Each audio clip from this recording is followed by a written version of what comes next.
Now, big question facing, well, all of us really. What will the Western powers do? What will Britain do if Vladimir Putin ignores all the warnings and orders Russian forces to invade Ukraine? The American President Joe Biden and Russia's Vladimir Putin have been due to talk on video link this afternoon. Russia has moved thousands upon thousands of troops near to the Ukraine eastern border. The Ukraine's, it says that tanks have been moved to the front line inside its territory. But Moscow denies, of course, that it has plans to attack. We can talk to Sophia Gaston, who's director of the British Foreign Policy Group. Sophia, hi. Hi. So, look, what's your reading of where we are now? It looks like we've got to the point of having a joint Western front. And that, I guess, whatever else, that was vital, wasn't it? Yes. I mean, look, the situation is extremely fragile and dangerous. And I think it's really important to remember when we're discussing the likelihood of Russia invading Ukraine is that they've already done so and are still occupying key kind of southern and eastern territories in Ukraine. So I think with that in mind, it's really difficult to look at this without seriously considering the prospect that things will escalate further. Yes. Biden and Putin are currently in discussions on video link. We're waiting for the readouts of that call, or it may still be going on. But the important development last night was that Biden held a call with EU allies, and they've committed to working together on the situation.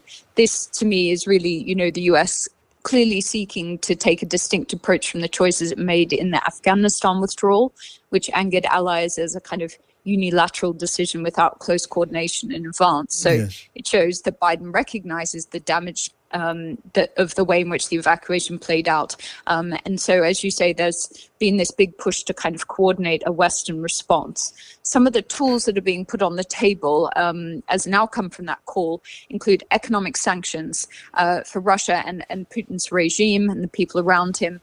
There's also talk of potentially disconnecting Russia and its national currency from international payment systems. Yeah, I mean, are there the kind of countermeasures, sanctions, available to the West that would actually hurt Russia, would hurt Putin, would hurt Putin's friends and allies in his inner circle in a way that would deter an invasion? You mentioned movement against the movement of Russian money using banking regulations. There are billions upon billions of assets in places like London. It's within the power of the British government to hurt the Russians quite substantially in that way. That's absolutely right. I mean, I think the issues with, corrupt money flows coming through the City of London has been an ongoing problem. And I think the government still has quite a way to go on that. Actually, the US administration unveiled yesterday, it's a big anti-corruption strategy, which it was timed to coincide with this convening later in the week of this big summit of democracies, which is going on. I think, some of the economic sanctions that we heard coming out of the call amongst kind of European leaders with Biden last night, they genuinely could bring Russia to its knees to some extent. But yes. I mean, I think they are seen as a relatively nuclear option, and something that they're hoping can be seen and taken seriously by Putin, but that wouldn't need to actually be implemented because, of course, the Russian people would suffer too. And we're still in this, incredibly high-stakes guessing game. Can I just invite you to give us your tuppence worth in that guessing game? Now, Sophia, can you just read Vladimir Putin's mind for us? What do you think he's thinking here? Does he believe he's facing America? He's not sure of their resolve. The French are in the middle of an election. The German are in transition to a new leadership. This would be a moment to strike. Or is he simply just trying to keep everyone on the hop and keep everyone guessing as an end in itself?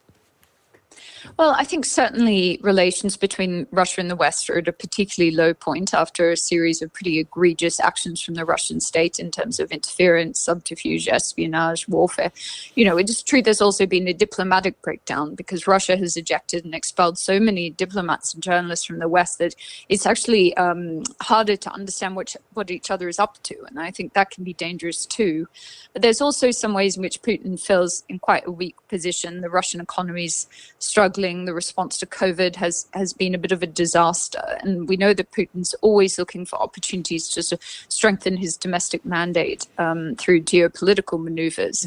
So, I mean, this has been a long-term project for him. It's not dissimilar to the way in which China has regarded Hong Kong and Taiwan.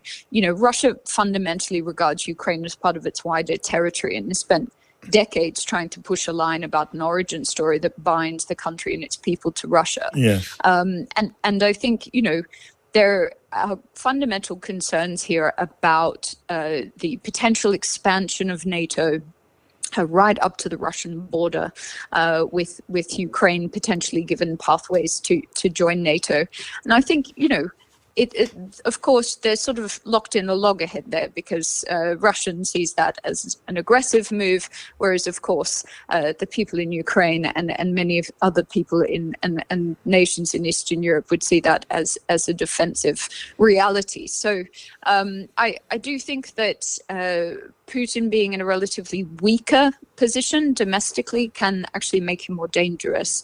I think there is a degree of brinkmanship here at play, but I do also think he does recognize that the West has not been especially in a great place and especially united over the past 5 years. So if he's thinking, well, if there's a time to strike, he might perceive those weaknesses there. Okay, Sophia, thank you for hazarding your guess there. You've done enough to make me really rather worried, even perhaps more so than I was already. Sophia Gaston, thank you. Director of the British Foreign Policy Group.